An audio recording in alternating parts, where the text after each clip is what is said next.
I'm Mindy Peterson, and this is Enhanced Life with Music, where we explore the ways music makes our lives better and spotlight the resources you can use to enhance your life with music. When people hear that I'm a podcaster and they hear what my podcast is about, I can't tell you how many people ask me immediately, have you heard about that book, This Is Your Brain on Music? Yes, I've heard of it. I love it. It was published almost 20 years ago. Its author has written 4 more best-selling books and just released a new book today called I Heard There Was a Secret Chord, Music as Medicine. I'm thrilled to have the author with me today, Dr. Daniel Levitin, to tell us about this new book. Dr. Levitin is a neuroscientist, cognitive psychologist, and musician. He is founding Dean of Arts and Humanities at Minerva University in San Francisco and Professor Emeritus of Psychology and Neuroscience at McGill University. As a musician, he has performed with Bobby McFerrin, Roseanne Cash, Sting, Renee Fleming, and Neil Young, among others. He has produced and consulted on albums by Stevie Wonder, Steely Dan, and Joni Mitchell. In fact, right before we started, he was telling me about some contacts here in the Minneapolis area related to Steely Dan and some of those productions that he's been a part of. Congratulations on your book release, and welcome to Enhanced Life with Music, Dan. Thank you, Mindy. I'm looking forward to being enhanced today. Well, I'm sure our conversation will be enhancing other people's lives too. Tell us about your new book. What is it about, and what prompted you to write it? Well, I'm glad you referenced This Is Your Brain on Music. That book has been a great gift to me in that I wrote it not thinking that anybody would read it. And I was just so gratified when a number of musicians who I had known over the years reached out and said they had read it and they found it of value, and you read it. And oh yeah, when I wrote it in 2004, so I wrote it 20 years ago. And at that time, I wanted to write about all the lovely and magnificent ways that music could enhance our health and well-being. But there just wasn't enough good science then. So I wrote about other things instead. I wrote about what music does to your brain, and I wrote about musical memory and things like that. But as a scientist, I felt it was my obligation not to stray from what we knew, not to speculate. Sure. And so all this stuff that I wanted to talk about wasn't available. But a funny thing happened on the way to 2024, which is that a whole bunch of researchers have come into the field, and we now have 20 more years of data on music as medicine. Yay. And that's what motivated me to write the book, talk about an enhancing quality of music for injury and recovery from surgery and disease and illness, chronic pain, treatment of diseases like Parkinson's and multiple sclerosis, but also just part of an overall wellness strategy. How can I keep feeling good? Even, forget about the focus on when I'm not feeling good. How can I feel better and stay productive and happy? Yeah. Well, and as you said, there's been this explosion of research and scientific evidence confirming the efficacy of music and in use for, like you said, a whole range of conditions. But you mentioned in the book, a lot of that science and research had not trickled down to the average reader. And so that was one of your motivations and an impetus for writing this book, is to just bring some of this evidence more to the masses. Is that accurate? Yeah, absolutely. Okay.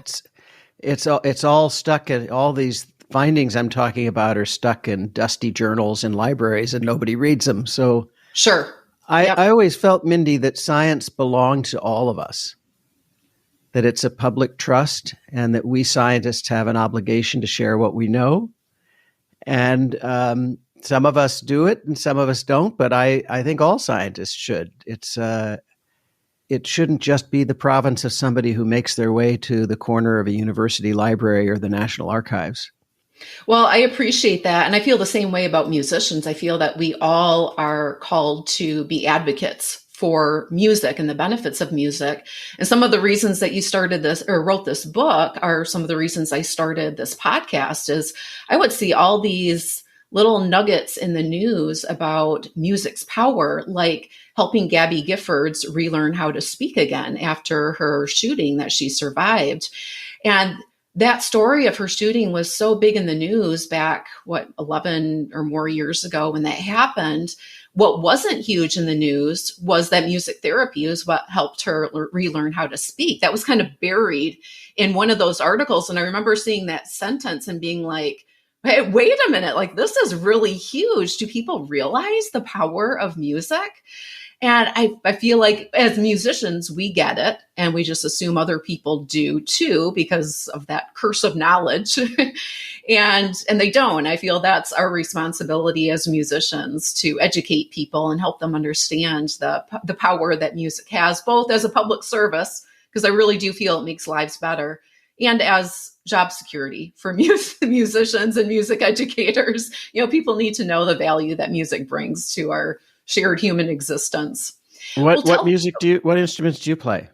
I'm a pianist, for sure, primarily a pianist. I took a few years of violin when I was in high school, but I taught piano lessons for years and years before taking my job now, where I work for a Steinway dealer here in Minneapolis in a sales fantastic role. Yeah. So, and do you have a Steinway at home? I don't. I have a Kauai. We're also the Kauai dealer. Kauai's great. Yes. Yeah. Yes. Yep. I've been really happy with it. And maybe someday I'll have a Steinway and maybe not. The Kauai is working out great for me. Well, it's interesting you mentioned the Gabby Gifford story because not only did they not mention that music was involved, but it's very hard to find out how it worked. And so I spent a lot of time reading the primary papers and figuring out how to explain to the average reader, how is it that music helped somebody who couldn't speak again? And some of it rested on my own research that I had done in the early part of the 2000s with brain scans. So it was a nice full circle for me to see that this thing I did in a lab, that I do what's called basic science, where we're just trying to figure out how things work. I don't do translational science, which is like the development of drugs and treatments. Okay. But it's fun to see that every once in a while, one of these things that started out as pure inquisitiveness ended up as a technique in the clinic. Definitely. One of my first podcast episodes, guest, was Gabby Giffords' music therapist, Megan Morrow. And she did a fantastic job of explaining in layperson's terms what happens, why music has this ability to have our brain create these new neural pathways as detours around the damaged areas of the brain. And she did an amazing job of describing that. I've come to think of it a little differently than that in recent months, which is that because knowledge is always advancing. Yeah, we've got particular. Think of the brain as a bunch of circuits, like circuits in your house. And you've got a circuit box and you've got wiring, and think of the neurons as wires, basically, that hook up different parts of your brain. And, if a wire or a circuit goes bad, the light in one room may go off, right? Yeah. And I just blew a circuit the other day, in fact. An apropos analogy today then, in Minneapolis. And so in the brain, we've got redundancies. We've got a lot of overlapping circuits so that if one of them blows a fuse, as it were, there's something else to fill in. And we had shown, Vinod Menon, my colleague, and I at Stanford had shown back in the early 2000s that music and language use a lot of the same circuits. Well, that makes sense. Of course they would. They both, certainly when you're listening, they're both using the hearing sense. And when you're singing or speaking, you're using your voice. They both have timing. They both have intonation. So the difference between a question and an answer is kind of like a melody. And so all these features are in common, and yet there are separate dedicated circuits for each that live in parallel. And the music circuits are older, evolutionarily speaking. They developed first, as far as we know. So if the language circuits become damaged in cases of aphasia, from a tumor or a stroke or a bullet to the head, right, they no longer function, but the redundant circuits will. And you can train those musical circuits and some of the language redundant ones, if they're still there, to express yourself in song. And then the brain retrains itself through a process called neuroplasticity. It rewires itself. It sends out new wires to take the place of the damaged ones. So Gabby would be singing things like, "I'd like a glass of water," but she couldn't say, "I will," she couldn't say it, but she could sing it. Yeah. Well, you mentioned that you feel scientists have a responsibility to share the work with the masses. And I just really appreciate researchers and scientists like you who have the science background and can explain it, but also have that ability to articulate it in layperson's terms in an engaging way, both verbally and in written form. Because, let's face it, we all have different strengths, and some people are incredible scientists and researchers, but they're not going to be an engaging person to talk to on a podcast and explain things in layperson's terms. So all of us musicians really appreciate those of you out there who can do both. I wish I could take credit for being that wonderful person you described, but I'm not that good naturally at explaining things to the layperson, but I am a college professor and I teach undergraduates, and they've trained me. If they don't understand something I'm saying, they stop me and they make me say it again in a different way. And so I'm the fortunate beneficiary of all these students who let me try out the material on them. Sure. Well, we thank them. Yeah. Tell us about the title. How'd you come up with the title? I think it has something to do with a Leonard Cohen song. There's one of the most well-known songs by Leonard Cohen, the great Canadian songwriter, is Hallelujah. And it begins with the line, "I heard there was a secret chord that David played and it pleased the Lord." And it was such an evocative way to title a book, and it suggested that there was more. I was originally going to call the book Music as Medicine. A neuroscientist explores, one of the oldest healing arts or something like that, which is a very straightforward title. But the book, I think, is more poetic than that and has more digressions into art and theories of art and what it means to be human. And I hope, without giving it away, that at the end, the reader understands what the secret chord is and how they fit into it. And so I'm hoping the title will intrigue people because, it has that all-important word secret, like you will learn some secret if you read the book. And I think you'd be a better judge. I think there's secrets in there. Absolutely. Yes. Well, but they won't be secrets for long. Good. Yes. We want lots of people reading this. We could have an episode on each of the chapters for sure. There's so many chapters that cover music therapy's efficacy for different situations. Well, let's not do that. Well, we could, and it would be super fascinating. We have had lots of podcast episodes covering a lot of these different, music as an intervention with stuttering, with multiple sclerosis, Parkinson's disease, trauma and PTSD, dementia and Alzheimer's, pain management, eating disorders, substance abuse. There's so many that you cover in the book. That's all fascinating. Since we have talked about a lot of those on this show, I'm going to kind of mine some of the other treasures in your book. Tell us a little bit about, you go into the neuroanatomy of music and what makes it so effective and powerful for this litany of situations and conditions. Talk to us a little bit about the neuroanatomy of music and why it's so powerful.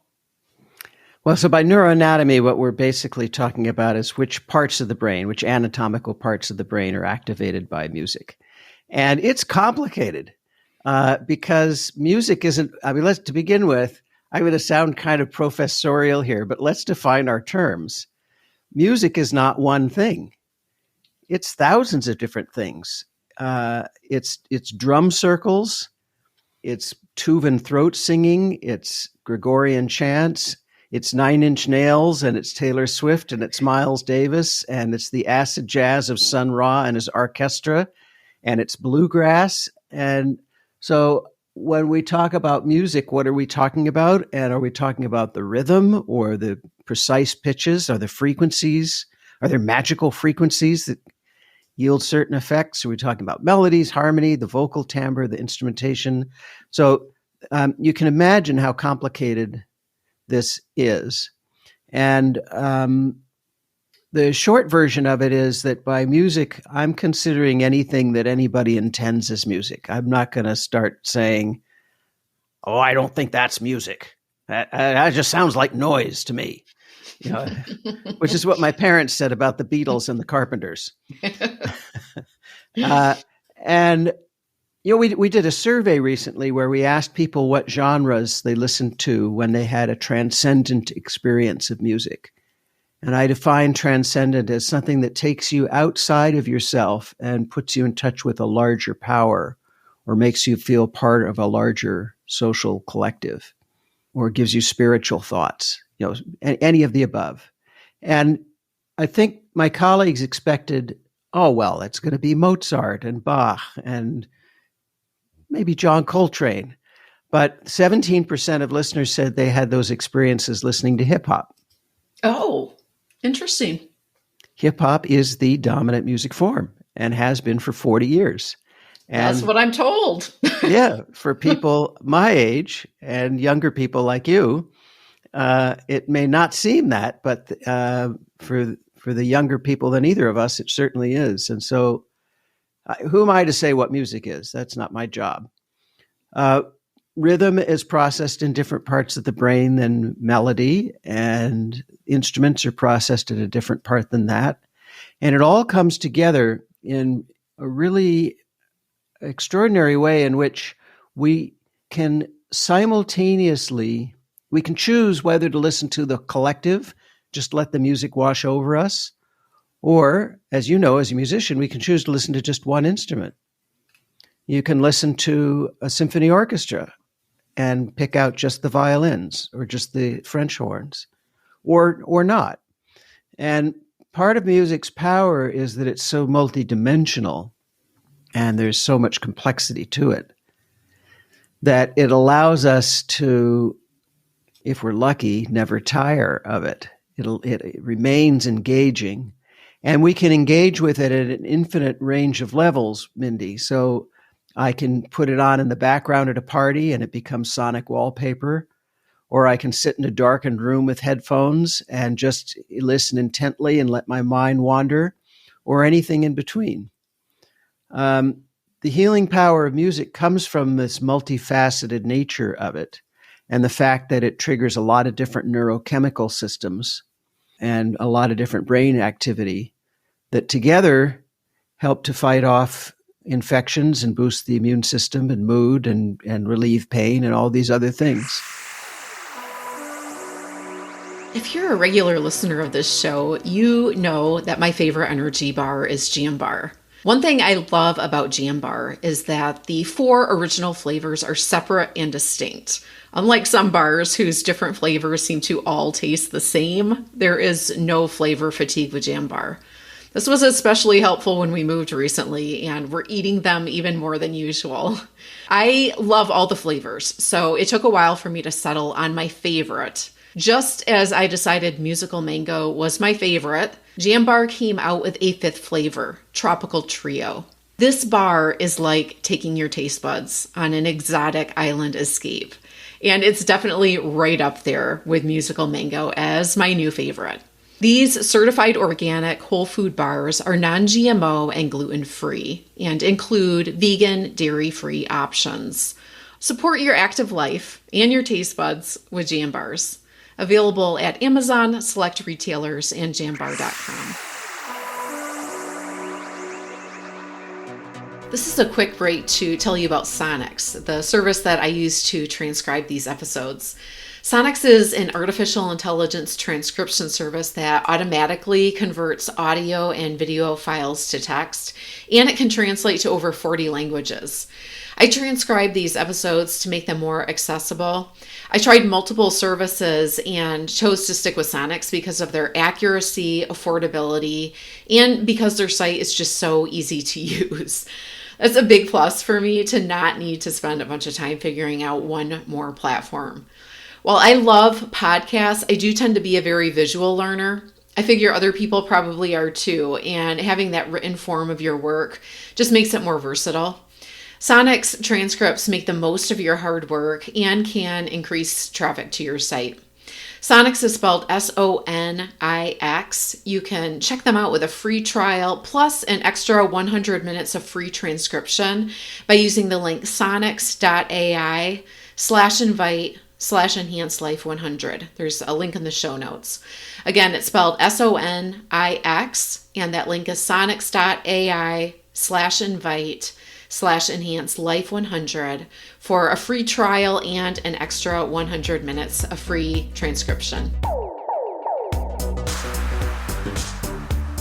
You talk a lot in the book about neuroplasticity, and you say it's the ability for the brain to be molded and formed through the changing of synaptic connections and the growth of neurons, dendrites, and myelin sheaths. The most profound, and I'm quoting here, the most profound brain plasticity effects have been observed in professional musicians, and quality of life is markedly higher for people who learn an instrument. If that shatters your stereotype of the suffering artist, surely there are those that fit this description, but as a group, musicians are happier than non-musicians, end quote. And then you go in and you kind of do a deep dive on the difference that musicians experience if they're professional versus amateur. And I found this really fascinating because obviously we've all seen plenty of statistics and stories about professional musicians who have substance abuse, alcohol and drug addiction, depression, mental health issues. They die young. So talk to us more about this seeming paradox. If music is so healthy, why do we see so many professional musicians with substance abuse and mental health issues? And you sort of have a personal experience with this too, because you've been both a professional musician for over a decade at a point in your life. And now as a scientist, your music is a little bit more of an amateur role in your life. Yeah. But I still get to play with professionals. Yeah. I say amateur, an amateur who's playing with Roseanne Cash and Bobby McFerrin and Renee Fleming and so forth. And by the way, those three do not have any drug addiction problems or any difficulties. They're wonderful people and amazing collaborators. But I think so. Music is healthful. It promotes a sense of agency that I can create something in the world, and creating something is a powerful mood booster and self-confidence builder. Most music occurs in the context of groups, so it's pro-social, and it teaches us patience and negotiation skills. And to play with someone else, you have to step outside yourself and think about what they're going to do, and you've got to work off of it. Bobby, of course, Bobby McFerrin is the master at this. Sure. He's like a sketch comedy artist who reacts rather than acts. Whatever I do, he reacts to it. Then I try to react to him, and he tries to react to me, and it's wonderful. It's a conversation like you and I are having. Yeah. And he's listening, not just thinking of some nugget he can pull out that will impress me at some point. The difficulty, though, when you talk about professional musicians is the life of a professional musician is stressful. If you're a touring musician, which most professionals are, you're on the road a lot. Many are on the road 150 or 200 days a year. You're flipping across time zones. Your nights become your days. Performances might not end till midnight, and so you're out of sync with the rest of the world.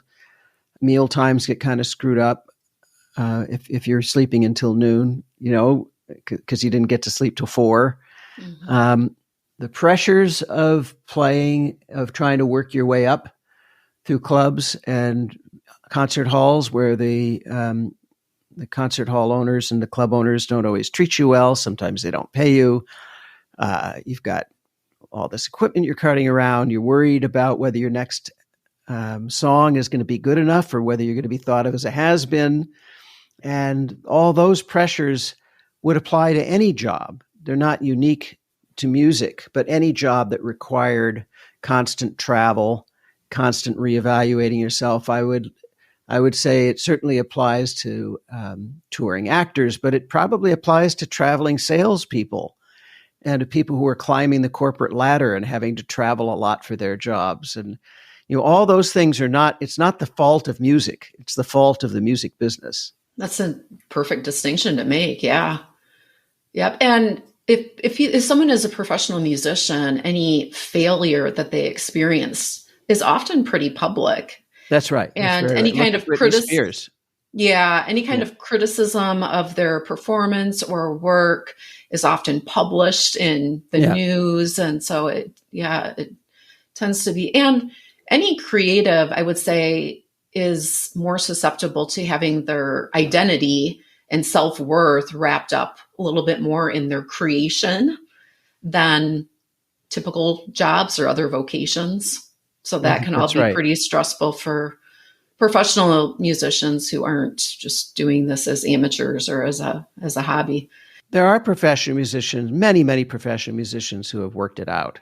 The number of people who have the drug problems and spiraling out of control and the suicide or intentional or unintentional suicide, self-destructive, that it's really a minor number. But you're right, it's outsized compared to the rest of the population, perhaps, since, the Kurt Cobains and Janis Joplins and Amy Winehouses are well publicized. Mm-hmm. But most of the musicians I know, even at the highest levels, are not plagued by those problems. They're really quite together. And in fact, I'm thinking, a few of them are just miraculous examples of humans. Mm-hmm. I'm looking at this gold record behind me that Stevie Wonder gave me for something we worked on together. And I realize this is a podcast, so nobody can see it, but I have this. I can, since we're on a video call, but nobody else. I have this framed award here that I look at because it doesn't remind me that we sold a lot of records. It reminds me of what an amazing man Stevie is and how I aspire to be like that. He's so warm and generous, and he's spiritual, intellectual, emotional, and physical, and all at the same time. It's like he's one of the most perfectly balanced people I've ever met. Wow. And it's an extraordinary thing to think that, if the human race can produce people like that, who live to touch other people and help other people like that, or Mother Teresa or the Dalai Lama, maybe there's hope for us after all. Love that.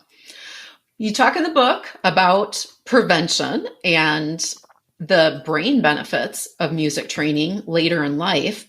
One of the quotes from the book, you say, older adult musicians, whether amateur or professional, show much smaller declines in processing speed, and their nonverbal auditory memory and verbal memory remain stronger. Musicianship also lowers the odds of developing mild cognitive impairment and dementia. End of the quote there.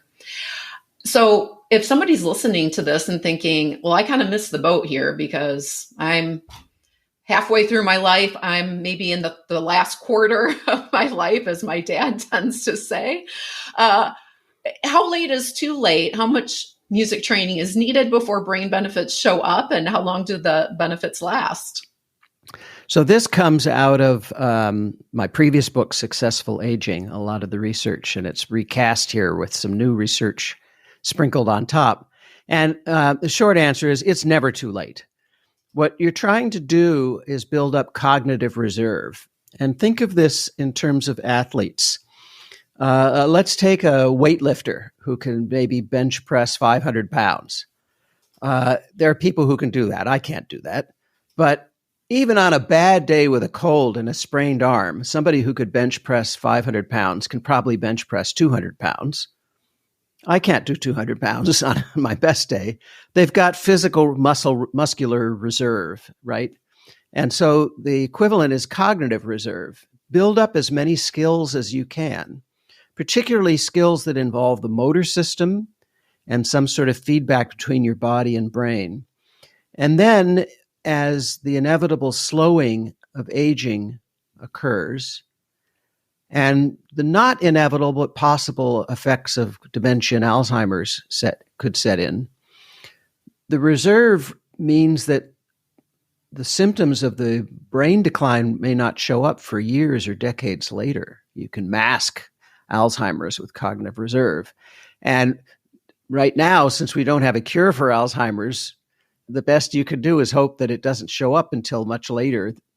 I think of Glenn Campbell touring when he was in the throes of Alzheimer's, and I've seen his brain scans. Half of his brain was offline while he was performing, but still, with that, he was the best guitarist in the country with half his brain missing. And that's cognitive reserve. That's the tens and tens of thousands of hours of playing and practice that he did. And they'd put him out on stage, and he wouldn't know what city he was in. He wouldn't know where he was in the set. He might play the same song 2 or 3 times in a row because his memory was gone. But once he started playing, he remembered every lick, every chord, not every word. He'd miss verses, but he had an iPad with the lyrics on it. But that's extraordinary. Yeah. And so it really never is too late. I don't know any musicians who started at, well, I do know one. I know a musician who started at 80, my grandmother. Oh, really? My grandmother had never played music before. And when she was 80, she'd been an immigrant to this country, as many people are. And she told my mother and me that she would wake up every morning and sing God Bless America because she was so glad she was here. Wow. In the way that immigrants love the country often more than natives, people who were born here. Born here, we might tend to take it for granted or see the cracks in the seams. She just loved America. And God Bless America was written by an immigrant, Irving Berlin. So my mother and I bought her a little keyboard at Radio Shack, an electronic keyboard, and we put masking tape on the keys with numbers 1, 2, 3, 4, 5, 6, so that she could play the melody. Very cool. And by her 81st birthday, she had worked out a rudimentary left-hand accompaniment. And by her 82nd birthday, she'd removed the tape altogether. And she played that song every morning and until she died at 97. Oh, wow. What a touching story. That's awesome. Going back to Hallelujah. Now, I've heard that there was a secret chord that David played and it pleased the Lord. Going back to David, you mentioned how David played for Saul in biblical times, and it's more a recent feature of Western society that we've separated healing and music. And I'll quote here from your book, "We tend to see healing as the province of doctors and music as entertainment. Perhaps it is time to reunite 2 of the most intimate parts of our lives." Scientific advances in the past 10 years have provided a rational basis for this reunification, opening a dialogue between healthcare workers, health insurance companies, and all the rest of us. The research allows us to take what had been speculation, anecdote, and observations untethered from evidence and join them in equal partnership with prescription drugs, surgeries, medical procedures, psychotherapy, and various forms of treatment that are mainstream and evidence-based. So, end quote. And then one final quote that I'll share. "I heard there was a secret chord. Will show you what we know, how it can be explained, and how we can harness the potential of music for healing and for staving off disease in the first place, for relieving pain, for helping us look forward and reimagine our lives." So I could give you lots of favorite quotes, but anything else that you want to say to listeners before we wrap things up with a quota? I love the way you synthesized that at the end. That is what the book's about. There's a QR code that will accompany the book, and we've created a playlist of all the songs mentioned in the book, like 300 of them, in order. And you listeners, readers of the book can listen along on Spotify, Pandora, Apple Music, Amazon Music, and YouTube. Love it. Very cool. Well, thank you so much for joining us today, Dan. I ask all my guests to close out our conversation with musical ending, a coda, by sharing a song or story about a moment that music enhanced your life. I understand you have a song that you'll be sharing with us today. Tell us about your song, "There Is Delight." Well, so I've been writing songs since I was 18, and I've been very lucky in that I've had 2 songwriting mentors across the last 15 years. One is Rodney Crowell, one of my favorite writers and a multiple Grammy-winning songwriter, Americana style, a little bit of country. And also Joni Mitchell, who sat down with me over a series of dinners and helped me to think about how to approach the writing of my songs. And with that as a background, I felt like, even though I'd been writing songs for 50 years, 48 years, even though I've been writing songs for decades, the ones in the last 15 years are feeling better, more authentic and more like what I want to say. And the story of There Is Delight is that for my book, Successful Aging, I went to visit people who were aging successfully in their 80s and 90s and really functioning at their peak. So I spoke to people like Jane Goodall and Secretary of State George Shultz, who was 97, and the Dalai Lama, who had just published his 125th book at age 84. So I went to India to visit him, and in anticipation of visiting him, I read a few more of his books that I hadn't read. And his teaching is all about joy and gratitude. And so I had this phrase in my head, there is delight, there is delight. And I got stuck, and I only had the verses. And I was thinking of the Hallelujah song by Leonard Cohen, and heard there was a secret chord that David played when he pleased the Lord. And then I was thinking about praying and how when we pray, we're basically sending a song or a missive out there and not really expecting a literal answer. So the verse was, there is delight in singing though none hears, beside the singer. There's delight. A later verse is, there's delight in calling out your name, though you don't hear. But I was stuck. I didn't have a chorus. And then after spending time with His Holiness, there was just something magical about it. And I went back to the little hotel room I was staying in at his complex. And the chorus just came to me all at once. And it was just this song that Roseanne Cash talks about, how every once in a while you just put up your catcher's mitt and the song lands in it. And it was like that. Wow. What a story. There's another fun story, which is that when we were recording the song in the studio, we had the whole song done. And in listening back, I thought, oh, it really needs a piano solo. And so we had a piano player on the session, and he's a great piano player. He played on the whole album. The album is Sex and Math, by the way. Oh, do I want to ask about the title of that? Just two things that seem unrelated, but they're both nature. They're both, Yep. So sex and math. Well, and it also invoked the idea that there can be the logical and the sensual, and that they don't need to be separated. Okay. So the piano player, who was terrific, he wasn't playing what I wanted to hear, or what he wanted to hear. And so we were kind of stumped, and we had this recording engineer who'd been working throughout the whole album all week, who had been a trained pianist at Oberlin and could not get a job as a pianist, and so was working as a recording engineer. He was a fantastic recording engineer. And during our lunch breaks, he'd go out and, just sort of, to kill time, he'd play the piano, and I liked his touch. And I said to him, hey, you've been listening to this song now for a few hours as we record it. Would you like to try the piano solo? And he sat down and he just played it in one take. It was awesome. Oh, my word. It was just awesome. He played over the song. He played the solo. He played it out. And he had these beautiful angular lines that invoked Chick Corea, but not as an imitation of Chick Corea, as his own interpretation of Chick Corea. And I thought he was amazing. Wow. Well, I hope he found work as a pianist at some point. That's awesome. So here's a little bit of There Is Delight. There is delight in singing though none hears, beside the singer. There is delight, there is delight.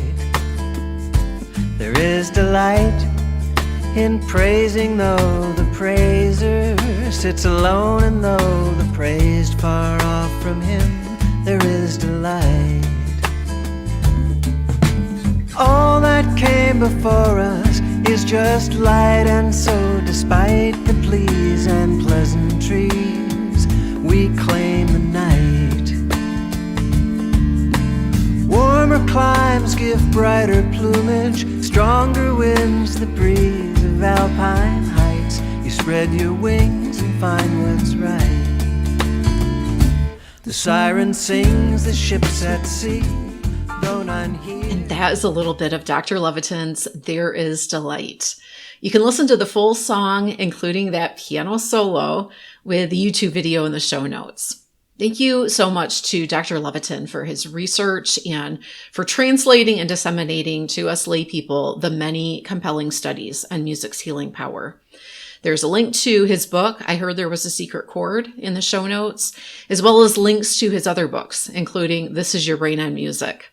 You'll also find a transcript of this episode and links to related episodes you may enjoy, including my interview with Gabby Gifford's music therapist and episodes on music's use as a healing intervention for MS, Parkinson's disease, eating disorders, chronic pain relief, and more. All Enhanced Life with Music episodes are evergreen, so be sure to check out the back catalog for more ways that music can make your life better. I want to give a quick shout out to Dr. Sheetal Ejmani. Dr. Ejmani is a physician and fellow podcaster who recently had me as a guest on her show, Essential Self-Care, to discuss the power of music as a self-care tool. I'll include a link in the show notes. Thank you so much for joining me today and for sharing the show. Until next time, may your life be enhanced with music.